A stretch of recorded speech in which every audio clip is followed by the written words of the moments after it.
এবং পানি খেতে হবে। পানিটা দারুণ অসাধারণ ছিল।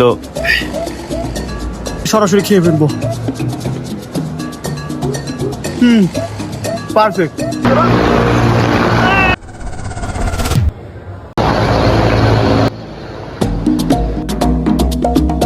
আমি রাজীব, আমি এসেছি জঙ্গল থেকে। আমি আজকে দেখাবো এই জঙ্গলে জীবন বাঁচাতে কিভাবে সার্ভাইভ করতে হয়। আমি এসেছি চিড়িয়াখানার জঙ্গলে। আমি কোনোভাবেই খাবার খুঁজে পাচ্ছি না। আমাকে খাবার আহরণ করতেই হবে, না হলে আমার বেঁচে থাকা কঠিন হয়ে পড়বে। তাহলে চলো যাওয়া যাক। আমাকে অনেকটা পথ পাড়ি দিয়ে আসতে হয়েছে।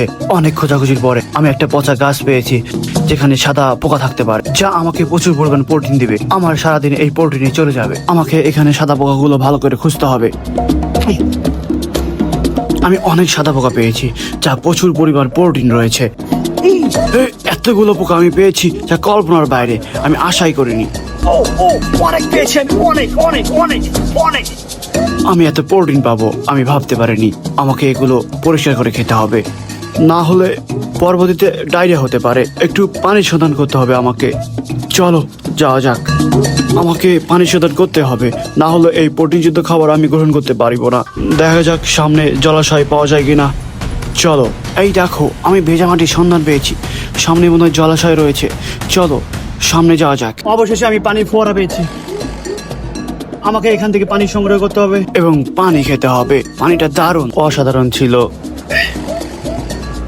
পানিটা বিশুদ্ধ রয়েছে, আমার জন্য পারফেক্ট। ভালো হয়েছে আমি পানি পেয়েছি, না হলে আমাকে সারাদিন পানি শূন্যতায় ভুগতে হতো। আমার অনেক ক্যালোরি দরকার। সাদা প্রোটিনগুলো ধোয়া হয়েছে, আমাকে প্রোটিন গ্রহণ করতে হবে। জানি না এগুলো কেমন লাগবে।